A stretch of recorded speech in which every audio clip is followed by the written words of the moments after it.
Aí Caim disse a Abel, o seu irmão: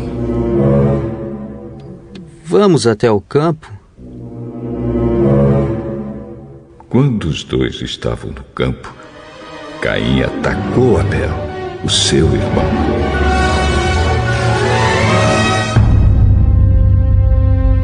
E o matou.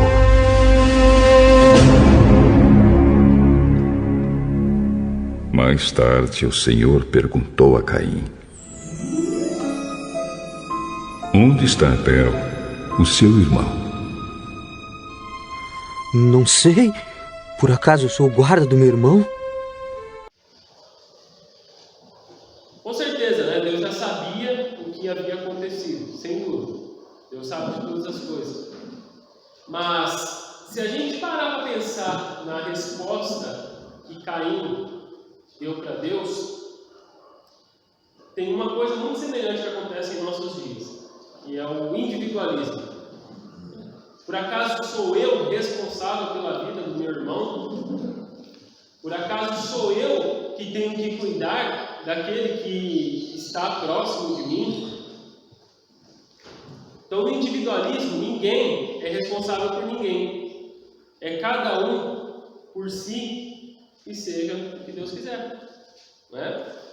Então, muitas vezes as pessoas dizem que a salvação ela é individual. Não é? E por um lado é mesmo, porque o maior responsável por cultivar o relacionamento com Deus sou eu. Não é? Você não tem que se responsabilizar, de certa forma, por minha vida pessoal com Deus, por minha vida cristã pessoal. Ou melhor dizendo, você não tem que ser o maior interessado em minha vida espiritual. Não é? Você pode me ajudar, você pode fazer o que for preciso, mas se eu não quiser, se eu estiver disposto a pecar, a viver uma vida pecaminosa, não importa o que vocês me disserem, não vai funcionar. Eu não vou mudar meu comportamento. Nesse caso, então, nenhum de vocês será cobrado diante de Deus pela minha vida, né? Mas a igreja é o corpo de Cristo. E de acordo com Colossenses capítulo 2, quando esse corpo está bem ajustado, ele está unido, ele cresce. Então, nesse sentido, sim, nós somos responsáveis um pelo outro. Eu sou responsável por ser um exemplo para você. Eu sou responsável por cuidar de vocês. Vocês, da mesma forma, se tornam responsáveis por isso também. Então, apesar da salvação ser sim individual, nós temos uma função de auxílio uns aos outros no corpo de Cristo. Então, quando você vê uma pessoa dizendo assim, enchendo o peito, enchendo a boca para dizer que salvação é individual e ninguém tem nada a ver com a vida dela, a pessoa já está fora do corpo de Cristo. Então, não existe nada mais contrário aos ensinamentos da palavra de Deus do que o individualismo. E é isso que a gente vai ver no texto de hoje. Lembram que eu falei semana passada que ao estudarmos a carta de Paulo a Tito, nós tentaríamos responder o que é uma igreja capacitada? Então, uma igreja capacitada é uma igreja onde seus membros servem de referência uns aos outros. Então, Tito capítulo 2, vamos ler do versículo 1 até o versículo 10 por enquanto.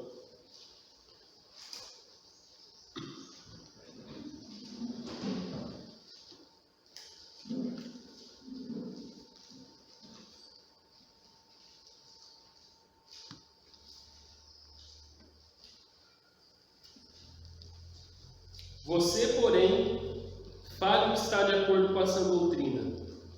Ensine os homens mais velhos a serem moderados, dignos de respeito, sensatos e sadios na fé, no amor e na perseverança. Semelhantemente, ensine as mulheres mais velhas a serem reverentes na sua maneira de viver, a não serem caluniadoras nem escravizadas a muito vinho, mas a serem capazes de ensinar o que é bom. Assim poderão orientar as mulheres mais jovens a amarem seus maridos e seus filhos, a serem prudentes e puras. a estarem ocupadas em casa e a serem bondosas e sujeitas a seus maridos, a fim de que a palavra de Deus não seja difamada. Da mesma maneira, encoraje os jovens a serem prudentes. Em tudo seja você mesmo um exemplo para eles, fazendo boas obras. Em seu ensino, mostre integridade e seriedade, usando linguagem sadia contra a qual nada se possa dizer, para que aqueles que se opõem a você fiquem envergonhados por não poderem falar mal de nós. Ensine os escravos a se submeterem em tudo a seus senhores, a procurarem agradá-los, a não serem respondões e a não roubá-los, mas a mostrarem que são inteiramente dignos de confiança, para que assim tornem atraente em tudo o ensino de Deus, nosso Salvador. Até aí por enquanto, mas mantenha a tua Bíblia aberta, que a gente vai ler aí o restante do capítulo mais tarde. Eu me lembro que uma vez eu estava pregando esse texto para os jovens lá da Brasileira, e depois que eu fiz essa leitura, eu perguntei assim: tem alguma coisa nesse texto que vocês acham que não vale mais para os dias de hoje? Aí uma menina se levantou e falou assim: eu acho que tem. Eu falei: é mesmo? O que é que não vale mais para hoje? Não, muita coisa mudou. Eu falei: é mesmo? O que mudou? É que tem coisa que aí já está ultrapassada e hoje não vale mais. Eu falei: tá, eu acho que eu sei do que você está querendo dizer. Eu acho que hoje nós não precisamos mais ensinar os homens a serem moderados e dignos de respeito, é isso? Aí ele olhou para mim e falou assim: não, isso não. Mas é que tem coisa aí que está ultrapassada.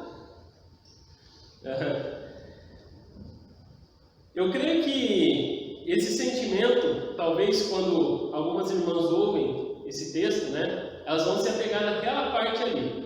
É engraçado, né? Muitas vezes as irmãs, elas têm essa reação mesmo, né? Ficam bravas com esse tipo de texto e elas expõem a sua braveza, né? Tudo mais, como é que pode ser? O homem, ele fica ali quietinho, né? Ele não fala nada, ele sabe que ele tem que ser moderado, digno de respeito, ele não fala nada. Ele baixa a cabeça, sai e muitas vezes ele fica quieto e vai fazer o que ele quer. Mulher não, a mulher reage ali na hora, mas depois ela, talvez, né, ela mude o pensamento, porque é próprio dela. O homem não. Ele baixa a cabeça, fala: não, mas eu vou fazer o que eu quero.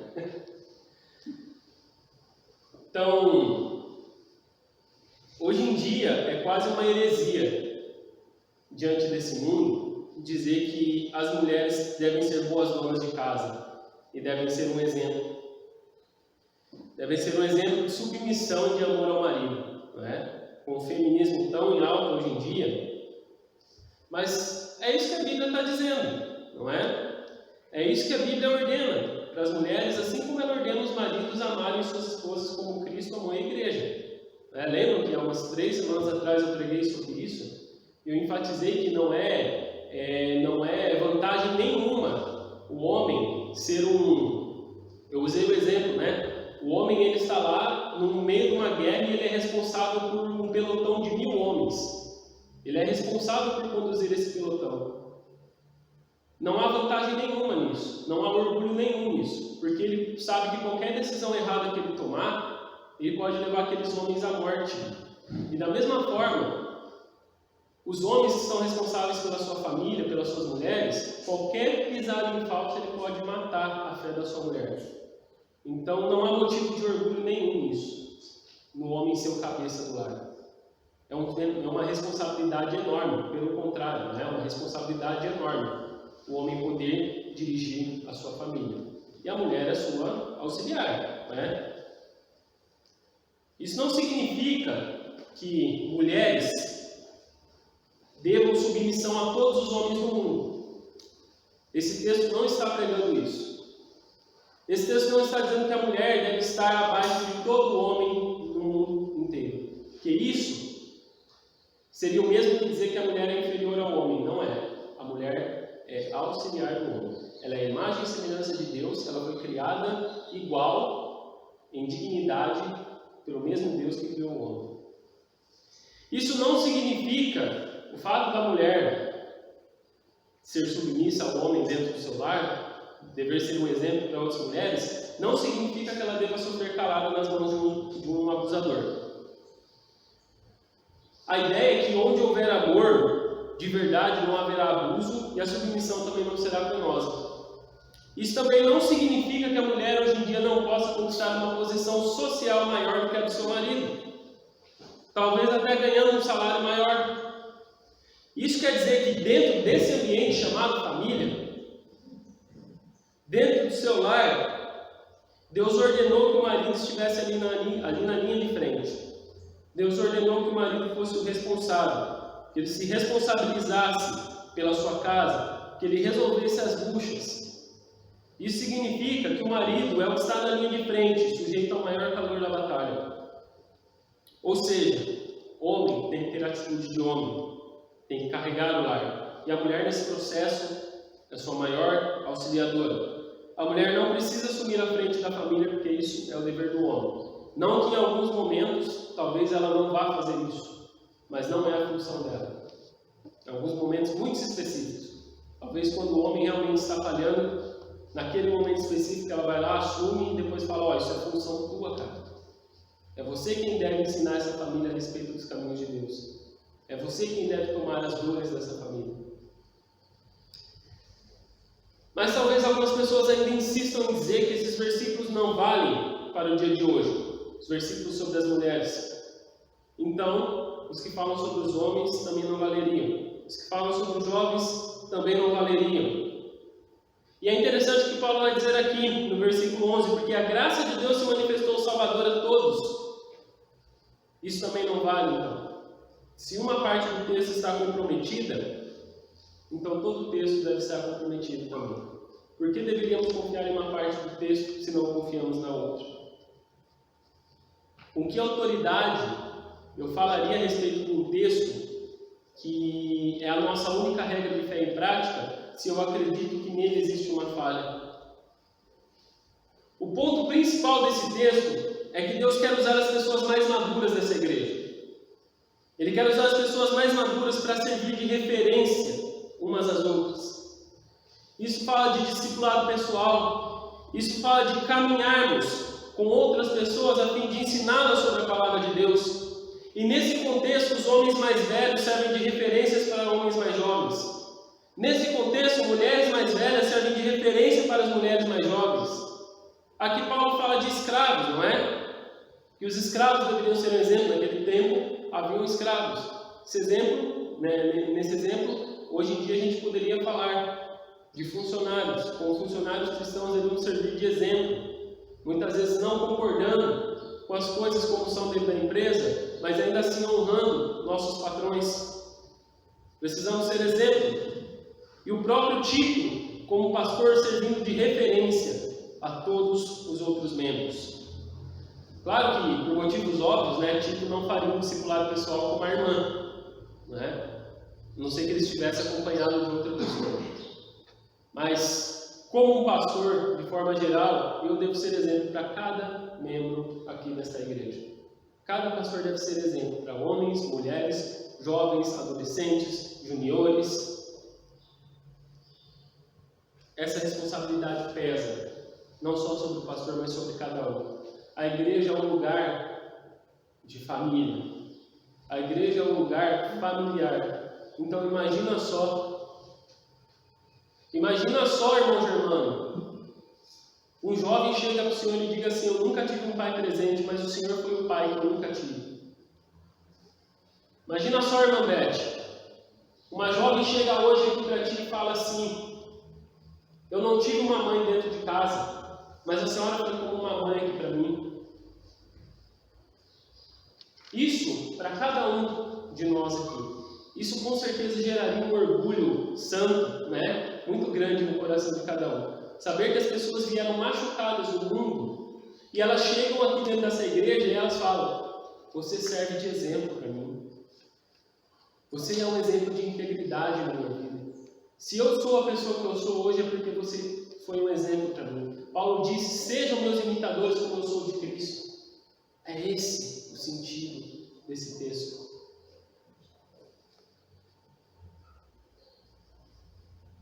E o que é necessário para a gente ser uma boa referência? Primeiro, para ser uma boa referência é necessário agir com prudência.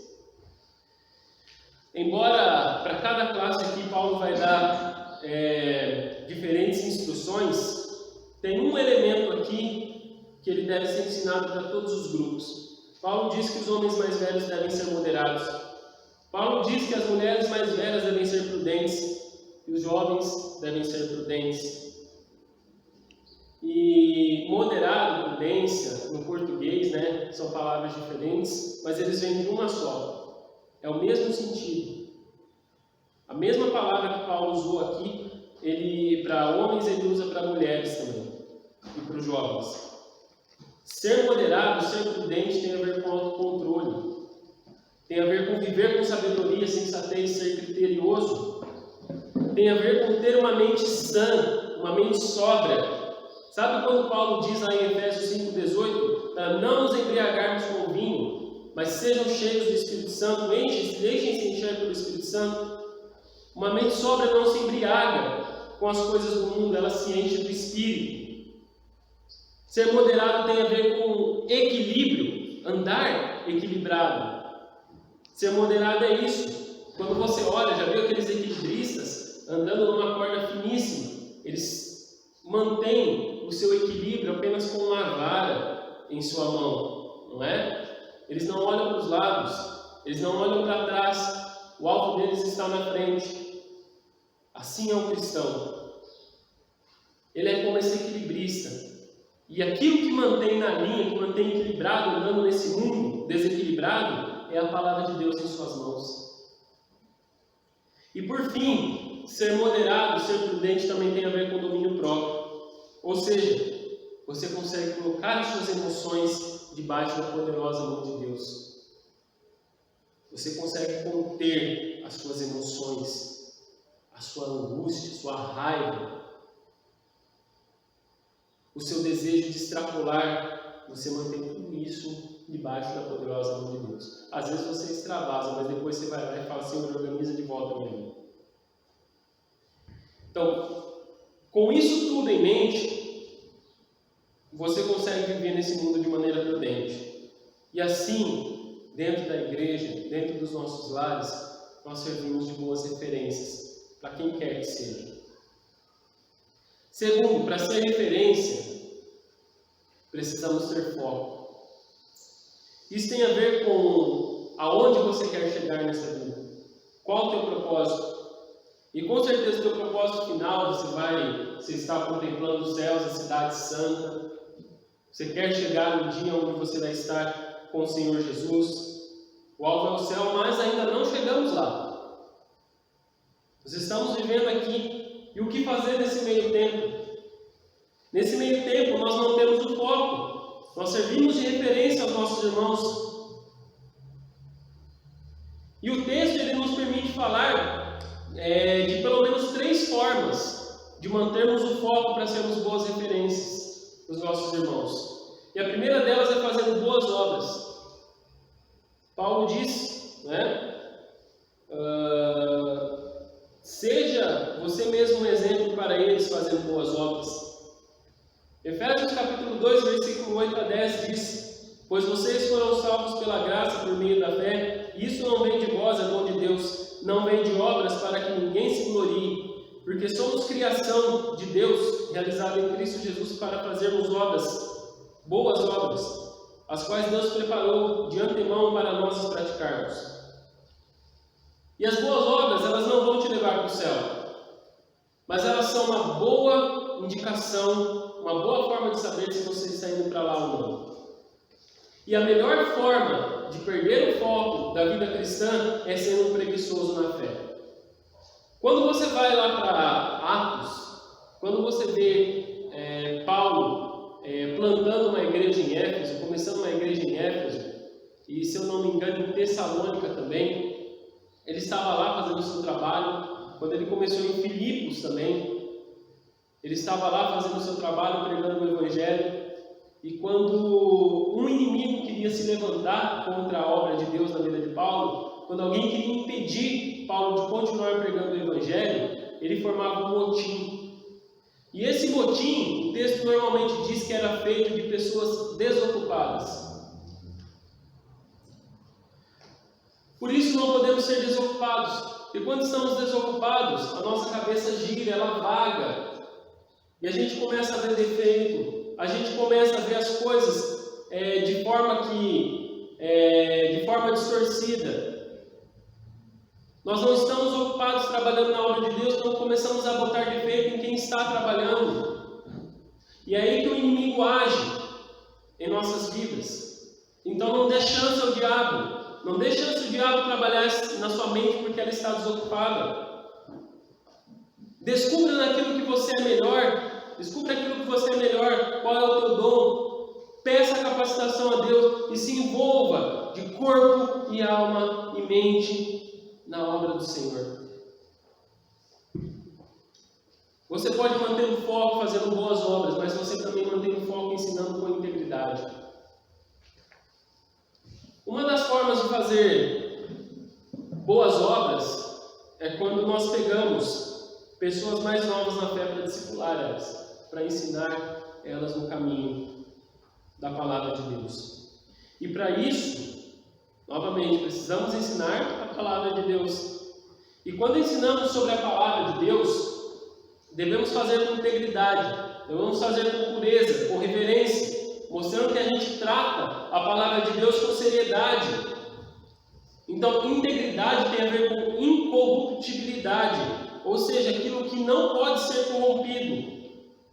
Nosso ensino da palavra de Deus não pode ser corrompido, não pode ser batizado com outras coisas, por assim dizer.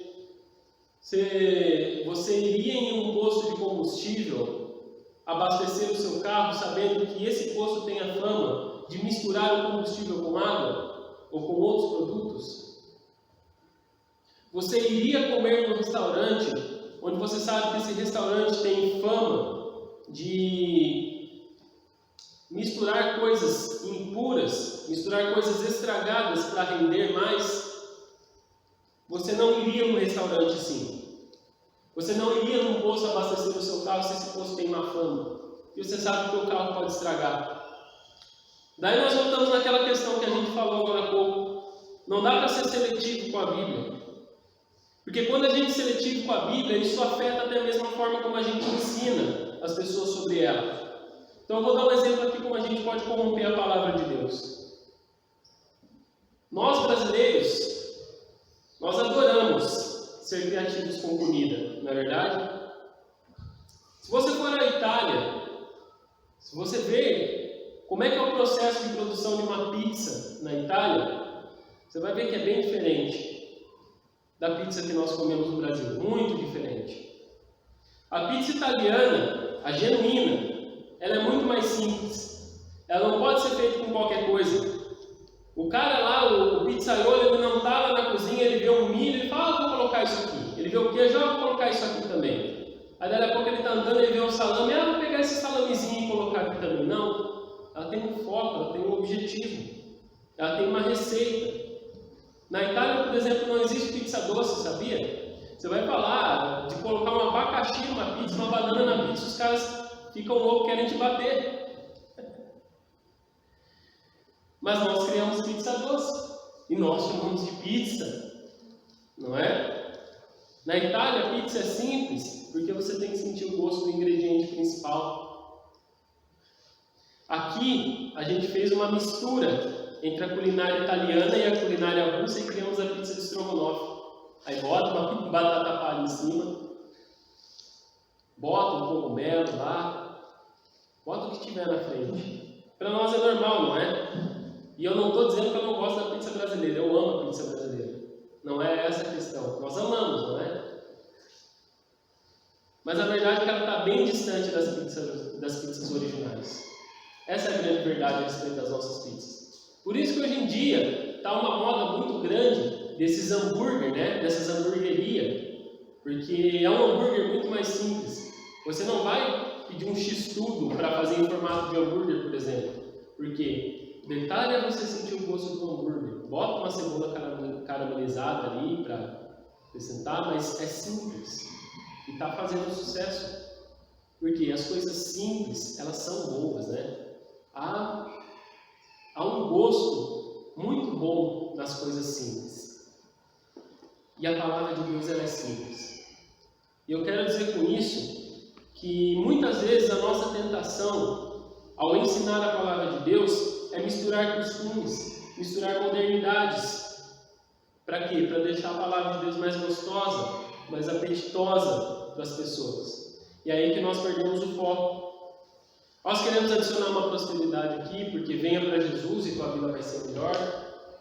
Nós queremos adicionar uma teologia do coach aqui, sabe o coach quando aquelas pessoas dizem que a tua vida, ela é muito preciosa, você é o centro de todas as coisas. Isso apaga o ego do ser humano, né? O ser humano não vai querer um Deus desse que realmente apaga o seu ego. E não que nós não tenhamos valor diante de Deus, não é isso. A questão é que muitas pessoas acabam colocando realmente o homem como centro, como a medida. O centro de Jesus é você. E por aí vai. Você é tão justo como Deus. Você não é um pecador. Isso não está de acordo com o Evangelho de Deus. Misturamos a palavra com filosofias modernas, com política, com as ideologias, quando na verdade a palavra de Deus ela deve ser pregada em sua forma mais pura e simples. Ela deve ser apreciada em sua pureza. Precisamos sentir o gosto da verdadeira palavra de Deus. E a palavra de Deus, em sua simplicidade, ela é o quê? Ela é confronto ao pecador. Porque ela fala de um Deus santo, um Deus extremamente santo. E esse Deus ele não pode conviver com o pecado. Mas mesmo assim não podendo conviver com o pecado, ele proveu um meio para que o ser humano pudesse estar em sua presença. Esse meio é Jesus Cristo. Esse foco não podemos perder. Então nós mantemos o foco, fazendo boas obras, ensinando com integridade e usando linguagem sadia. O Senhor Jesus, certa vez, diz que o que torna o homem impuro não é o que entra dentro dele, mas é o que sai da sua boca. É o que sai de dentro dele. Porque o que sai de dentro do seu coração. E uma das formas de perder o foco é ter uma boca suja. Não é? E com isso, nós também devemos ser cautelosos diante do mundo. Que diferença nós faremos se todas as piadas que o mundo conta nós contarmos também? Vale muito mais contar uma piada sem graça para o pessoal rir da sua cara do que você contar uma piada suja, não é? Nós temos senso de humor, nós gostamos de dar risadas, mas a que custo? A que preço? O que seria de nós se tudo que o mundo cantar, nós também cantarmos? Existem boas músicas sendo feitas aí fora por não cristãos, mas existe muito lixo também. E é nessas pequenas coisas que nós vamos mostrando a nossa diferença. Que o mundo está observando. E também os nossos irmãos na fé estão nos observando. Então, muitas vezes, se um irmão na fé vê que eu estou contando piadas, que eu estou fazendo piadas sujas, que eu estou passando vídeos que eu recebo nos grupos do WhatsApp, se ele vê que eu estou fazendo isso, talvez ele se sinta na liberdade de fazer também. E é aí que a gente vai botando uma pedra de tropeço. E é por isso que precisamos tomar muito cuidado. Porque por pouca coisa a gente acaba influenciando mal a vida dos nossos irmãos. Lembre-se de uma coisa, uma vida moderada, uma vida prudente é uma vida criteriosa, ela tem critérios. Precisamos ser criteriosos, até mesmo nas piadas que contamos. Até mesmo das piadas que nós rimos.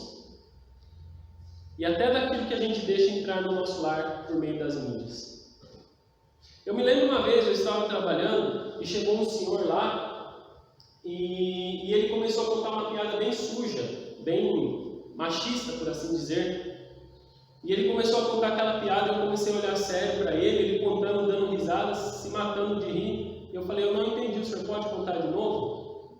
Aí ele ficou sem graça, minha colega começou a olhar ali de longe, né? Aí ele contou de novo, eu falei, mas eu não entendi o que o senhor quer dizer. Aí ele começou a ficar cada vez mais sem graça. Porque, claro, ele não queria dizer abertamente, né? Ele queria falar algo de duplo sentido. Então, muitas vezes a gente ri de coisas que faz com que as pessoas se sintam liberdade de continuar contando coisas sujas para nós. Até mesmo disso a gente tem que tomar cuidado. A ideia principal é que nós precisamos, na medida do possível, ser tanto uma referência de vida cristã quanto ter referências. Né? Paulo era a maior referência pessoal de vida cristã que Tito poderia ter. Consequentemente, Tito também era a maior referência pessoal de uma vida cristã para a igreja de Creta.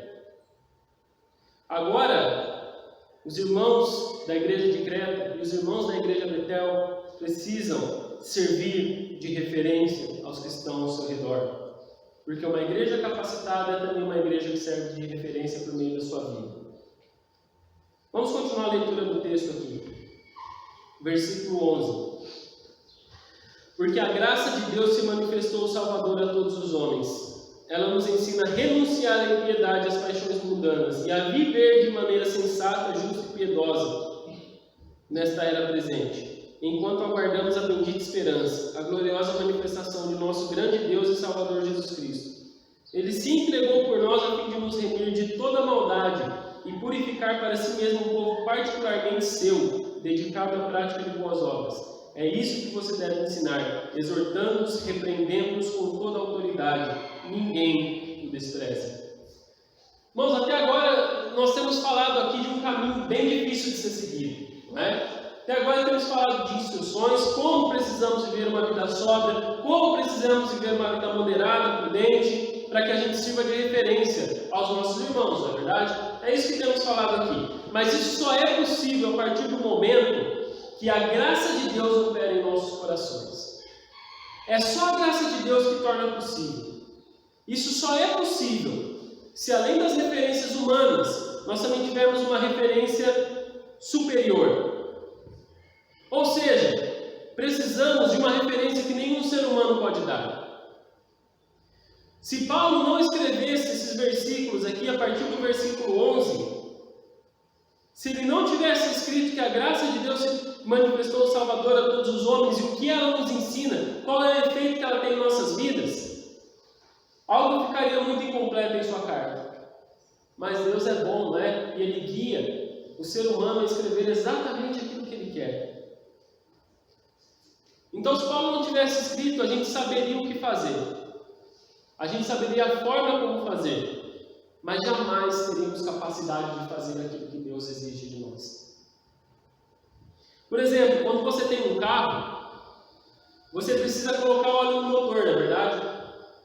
Então você pode ter o melhor carro do mundo. Você pode ter lá um Lamborghini, pode ter um Camaro. Pense num carro que você adoraria ter, o melhor carro do mundo.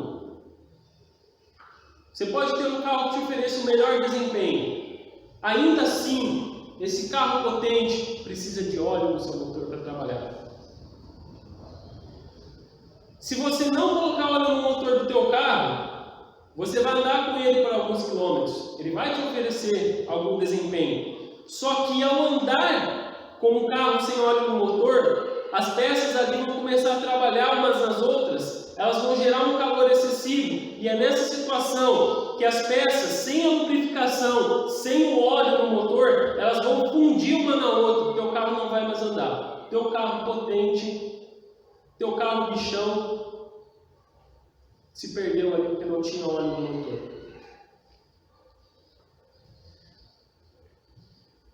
Teu carro vai fundir sem óleo no motor.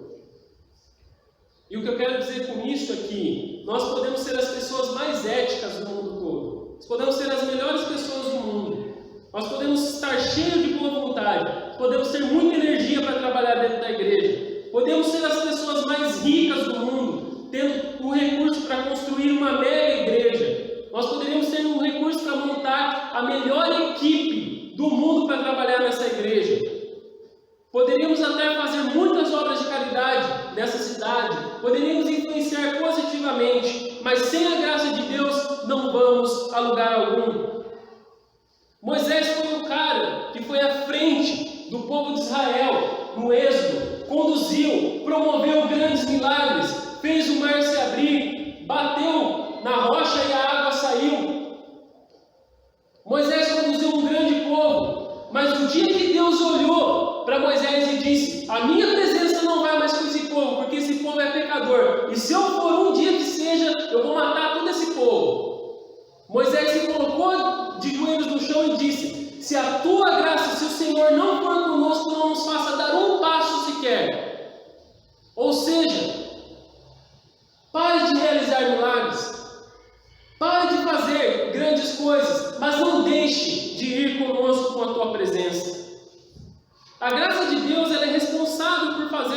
com que as igrejas deem certo, que as igrejas funcionem da maneira correta. É pela graça de Deus que estamos aqui, é pela graça de Deus que nós permanecemos, é pela graça de Deus que recebemos capacitação para viver esse presente momento. Pessoas cheias da graça de Deus, elas podem entrar em atrito, assim como as peças de um carro, elas trabalham umas nas outras, mas elas têm um óleo lubrificando. Então as pessoas cheias da graça de Deus, elas podem até entrar em atrito no meio do trabalho, mas há um óleo lubrificando ali. Existe a graça de Deus impedindo que o atrito seja grande e que estrague toda a igreja. É a graça de Deus que faz com que, por mais que a gente tenha as nossas diferenças, a gente continue vivendo aqui. Isso é muito importante nos dias de hoje, porque vivemos dias de polarização, onde se você pensa à esquerda, você não pode conviver com quem pensa à direita. Se você pensa à direita, você não pode conviver com quem pensa à esquerda. Fora daqui, se você pensa diferente de mim, a igreja de Jesus Cristo não é assim. A igreja de Jesus Cristo tem todo tipo de gente, porque a graça de Deus se manifestou salvadora a todos os homens, e ela nos ensina a renunciar à impiedade e às paixões mundanas, ou seja, até mesmo a minha paixão política, até mesmo as minhas convicções políticas que me deixam tão apaixonados, eu devo renunciar a isso pelo bem maior do corpo de Cristo, porque a graça de Deus se manifestou salvador a mim e ela se manifesta a ti também. Ela faz com que, mesmo que o irmão fale comigo, ele peque contra mim, ela me faz reconhecer que eu também sou pecador. E que assim como Jesus perdoou as minhas falhas, eu também devo perdoar as dos meus irmãos. É a graça de Deus que possibilita a comunhão, mesmo que muitas vezes haja atrito e calor entre nós. É a graça de Deus que nos ameniza e faz olhar uns para os outros com olhos de amor. Talvez você deve ter ouvido alguém falar assim, né? Eu não vou na igreja porque igreja é lugar de hipócrita. É isso, cara. Tem lugar para mais um, vem cá. Porque a verdade é que dos versículos 1 ao 10 aqui, nós jamais seremos perfeitos. Nós sempre vamos falhar em algum ponto, mas a graça de Deus nos salva. A graça de Deus possibilita que a gente continue trabalhando, independente de nós mesmos. Porque a graça de Deus é Deus quem é o herói, não somos nós. E tudo isso só é possível quando nós passamos pela experiência da graça, porque ela tem o poder de nos ensinar. Ela nos ensina a renunciar à impiedade, às paixões mundanas, viver de maneira sensata, justa e piedosa nessa era presente. Percebe como tudo vai se conectando aqui? É a graça de Deus que ensina a gente a viver da maneira que a gente precisa, nos dá a capacidade de fazer o que Deus pede. Então, ter uma referência divina é renunciar à impiedade. E uma vida de piedade, né? Piedade ao contrário de impiedade, que significa devoção. Devoção, é ser devoto a Deus. Para viver essa vida piedosa não precisa de muita coisa.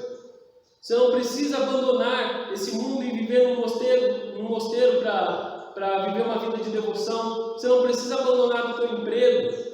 Você precisa apenas direcionar o teu coração para Deus. Lembre-se que nós somos como o motor de um carro.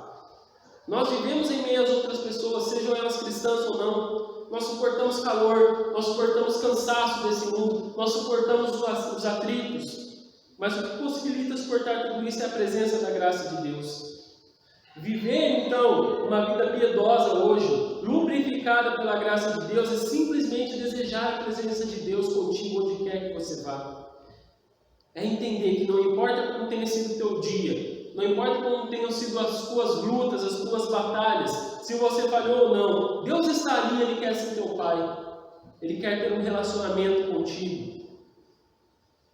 O que nós lemos aqui é que Jesus se entregou para nos tornar um povo. Ele se entregou por nós para que nós fôssemos um povo que se relaciona com Deus dia após dia. E não somente nos finais de semana. Não somente quando a gente vem aqui aos domingos às 9 da manhã. E é por isso que eu te pergunto, como é que está a tua vida com Deus? Como é que estão os teus momentos devocionais? Como que você tem se relacionado com Deus como teu Pai amado? Entenda uma coisa, Deus está interessado na tua vida. Deus está interessado não só naquela parte do domingo às 9 horas da manhã que você dedica para Ele, destino. Ele está interessado em toda a tua vida, em teus acertos, em teus erros também. Ele está interessado em suas decisões. Ele está interessado em como Ele pode te ajudar nos seus conflitos, nos seus erros. E Ele vai te ajudar se você levar isso diante dEle. Ele está interessado nas tuas lágrimas. Lembre-se que Jesus, ao chegar onde Lázaro estava enterrado, seu amigo, ao conversar com as irmãs Marta e Maria, ao ver a aflição delas, Ele chorou. Jesus chora com as tuas falhas, com os teus erros, com as tuas angústias. Ele chora contigo, Ele vê as tuas lágrimas. E por isso que Ele veio para morrer por nós, para que o nosso relacionamento com Deus pudesse acontecer. E é um grande desperdício quando a gente deixa de se relacionar com Deus porque minha vida está difícil demais, ou porque agora eu estou bem demais para pensar em Deus. Deus está interessado em toda a tua vida, não somente uma parte dela. E por fim, para a gente finalizar, ter uma referência divina é esperar a Cristo. Olha só como é que Paulo diz aqui, versículo 14, ou melhor, versículo 13. Enquanto aguardamos a bendita esperança, a gloriosa manifestação de nosso grande Deus e Salvador Jesus Cristo. E como cristãos nós temos essa esperança. Nós nos agarramos a essa esperança bendita, que é a esperança da volta de Jesus. É por causa dessa esperança que nós não perdemos as nossas forças. É isso que nos mantém vivos. Saber que Jesus vai voltar para buscar a sua igreja é ter certeza de que Ele vai vencer e de que viver para Deus não é em vão. Então, quando você mantém essa esperança viva, essa chama quente em seu coração, você entende que os seus sofrimentos, todos eles são momentâneos. Você passou pela experiência da graça. A tua referência suprema é Jesus, e essa referência promete que vem te buscar e Ele virá te buscar. Viver na expectativa da volta de Cristo muda as nossas prioridades, muda os nossos sentimentos, porque muitas mágoas vão embora quando a gente se lembra que Jesus vai vir nos buscar. Faça um breve exercício nesse momento. Pense contigo aí. Se você soubesse que Jesus iria voltar sexta-feira, é fato, não é profetada não. Se houvesse uma revelação clara, divina, de que Jesus realmente voltaria essa sexta-feira, como é que seria a tua semana? Você perderia tempo sentindo rancor? Você perderia tempo ansiando por coisas que agora você não pode ter? Você perderia tempo sentindo angústias e necessidades e ansiedades? Não! Não é assim que você viveria, porque o teu Senhor está às portas, e na verdade Ele está chegando, não sabemos o dia nem a hora, mas entendemos que sua vinda é um fato, entendemos que sua vinda irá acontecer, e quando entendemos isso, nós vivemos com um grande peso a menos. Para concluir, viver para Cristo parece uma tarefa muito difícil mesmo. Mas olhe para a vida do teu Senhor quando Ele viveu nessa terra. Olhe para as angústias que Ele sofreu desde que Ele nasceu. Sendo o Rei dos Reis, Senhor dos Senhores, nasceu num estábulo, numa manjedoura. Não havia lugar para Ele. Viveu toda essa vida sem ter onde reclinar a cabeça. Pois foi isso que Ele disse quando Ele começou a pregar ali. Alguém veio pedir a Ele para seguir a Ele. Ele diz: o Filho do Homem não tem que reclinar a cabeça. A sua entrada triunfal foi num jumentinho. No meio de tanta perseguição, Ele não entrou a cavalo, para que, se o exército romano viesse atrás dele para prendê-lo a mão dos judeus, ele saísse correndo. Ele foi num jumentinho, calmo, tranquilo, sossegado, com o povo aplaudindo Ele, e não fugiu da crucificação. Em nenhum momento chegou a suar sangue, só pensando naquele momento em que a presença de Deus se afastaria dele. E tudo isso para que hoje eu e você não precisássemos ter a presença de Deus afastada de nós. Então, se nos parece difícil é porque precisamos nos encher da presença de Deus. Que a graça de Deus nos ensina a viver de maneira, renunciar à impiedade, viver de maneira justa, piedosa nesta era. É isso que lubrifica o nosso viver. E é nisso que temos agarrado, é nisso que temos botado toda a nossa esperança. Jesus também precisou da capacitação da graça de Deus. Que dirá a nós? Então vamos olhar para Jesus nessa manhã. Coloque-se de pé.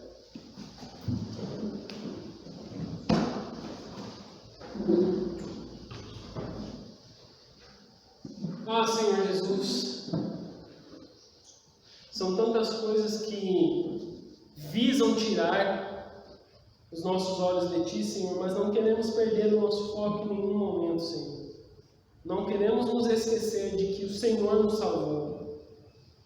Não queremos nos esquecer de que o Senhor é tudo o que precisamos. Portanto, meu Senhor, cuida de nós esse tempo que estamos aqui. Capacita-nos para vivermos, para sermos referência, para sermos exemplo uns para os outros. Mesmo em meio a tantas lutas e dificuldades, e tantos erros que podemos cometer, Deus, que essa igreja seja um lugar onde as pessoas chegam para ter refrigério, Senhor, para ter conforto, para ter alegria em Ti, Senhor.